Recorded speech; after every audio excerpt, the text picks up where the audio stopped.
Dans cette séquence, nous allons voir comment utiliser la baguette magique et l'outil lasso.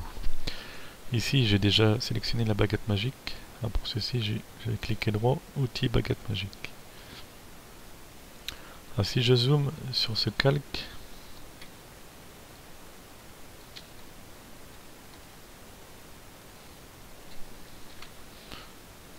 je zoome encore, je fais apparaître les pixels qui constituent l'image. Alors lorsque je clique avec ma souris, avec l'outil baguette magique, je clique en fait sur un pixel. Alors je dézoome. Ici, j'ai cliqué sur un pixel bleu d'une certaine couleur. Et en fait, tous les pixels bleus de cette même couleur ont été sélectionnés. Alors là, j'ai donc deux zones bleues, donc j'ai ces deux zones qui sont sélectionnées. Alors, si j'essaye par exemple une autre couleur, le rouge ici, je sélectionne uniquement le rouge ici et non pas les autres rouges ici. Car ces rouges sont légèrement différents du rouge du pixel sur lequel j'ai cliqué. Si je veux ajouter ce rouge comme sélection, je vais augmenter la tolérance. Donc je vais tolérer du rouge légèrement différent.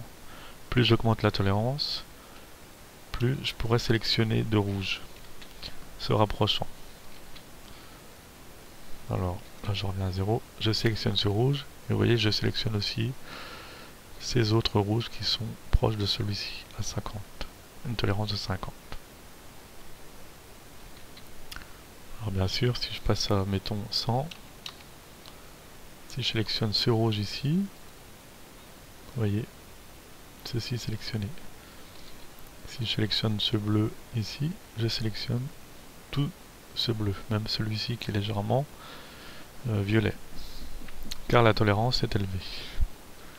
Donc ça c'est un premier point. Deuxième point, on peut cocher ici pixel contigu, c'est-à-dire qu'on va sélectionner par exemple, au lieu de sélectionner les trois bleus ici, je veux sélectionner que ce rectangle bleu.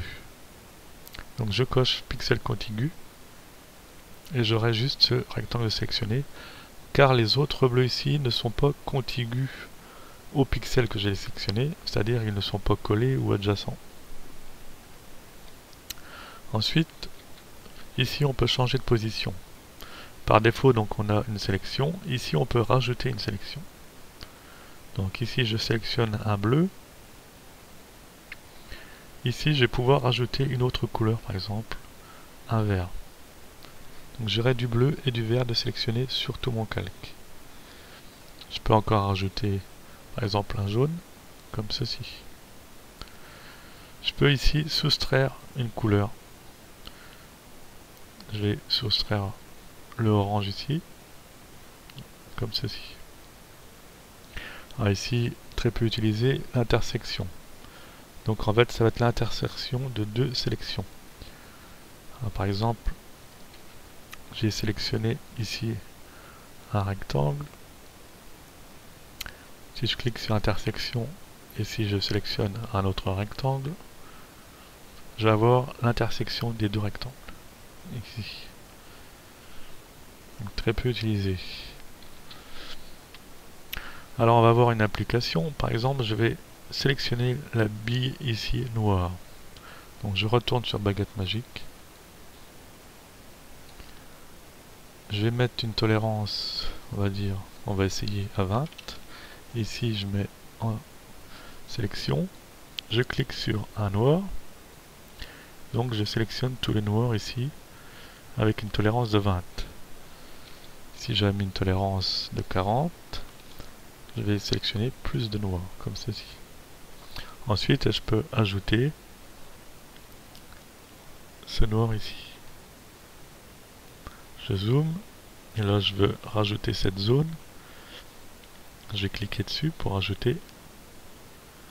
Et vous voyez, ici, je peux aussi cliquer ici. Donc là, j'ai toute ma bille de sélectionner. Mais j'ai cette zone brillante qui n'est pas sélectionnée. Et pour ceci, je vais utiliser l'outil lasso, très pratique pour ajouter des zones. Donc par défaut, il va se mettre en ajouter. Je vais pouvoir encercler ma zone que je veux rajouter à la sélection. Je ferme mon cercle et donc j'ajoute cette zone à la sélection. Donc ici j'ai bien toute ma bille de sélectionner que je pourrais copier-coller